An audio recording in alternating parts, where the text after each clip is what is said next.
Shalom, puji Tuhan, kita kembali belajar firman Tuhan. Saat teduh kita dari gereja di Sardis yang di dalamnya memang tidak ada pujian, tetapi Tuhan datang dengan sebuah koreksi langsung. Kamu ini dikatakan hidup, tetapi sebenarnya mati. Karena gereja ini hidup, bergerak, kelihatan luar biasa, tetapi ada dosa yang hebat yang membuat gereja ini hidup tetapi mati. Dulu kita juga semua karena pelanggaran kita mati di hadapan Tuhan, tetapi karena kasih karunia kita diberi kehidupan, kita hidup di hadapan Tuhan, dan seharusnya kita bisa mempertahankan kehidupan di hadapan Tuhan seperti yang Dia mau. Kita bersyukur karena kedatangan Tuhan dengan kemahatauan yang menunjukkan keberadaan kita yang sebenarnya, sehingga kita bisa memperbaiki hidup kita.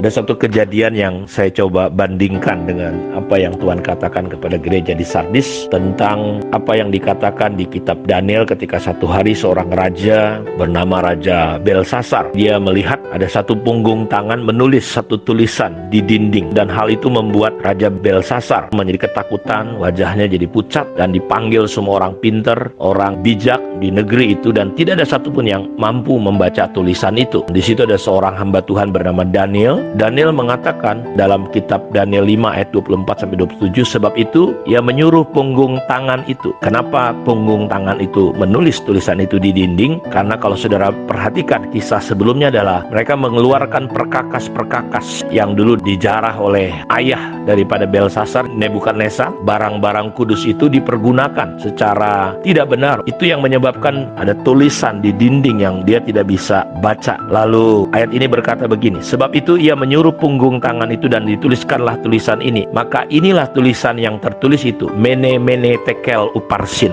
Dan inilah makna perkataan itu. Mene, masa pemerintahan Tuanku dihitung oleh Allah dan telah diakhiri. Tekel, Tuanku, artinya Tuanku ditimbang dengan neraca dan didapati terlalu ringan. Jadi Mene artinya masa pemerintahannya selesai sudah. Tekel artinya ketika ditimbang, diukur oleh Tuhan. Saudara ingat di dalam kitab Wahyu, bait Allah akan diukur. Setiap kita akan diukur. Dan saya berdoa ketika ukuran Tuhan datang dalam hidup kita, kita bisa pas ukurannya. Ketika membangun bait Allah, maka Tuhan memberikan ukuran-ukuran kepada Musa. Orang-orang yang bijaksana itu harus mengikuti ukuran-ukuran yang Tuhan berikan untuk membangun kemah sembahyang. Ketika Nuh disuruh membuat bahtera pada waktu itu untuk menyelamatkan, Tuhan yang memberikan ukuran, Tuhan yang memberikan instruksi, dan ukurannya panjangnya sekian, lebarnya sekian, tingginya sekian. Tentu Nuh bisa saja berkata, sudahlah, buat apa aku cuma 8 orang, ngapain mesti besar-besar, harus 300 hasta panjangnya, lebarnya 50 hasta, tingginya 30 hasta, untuk apa orang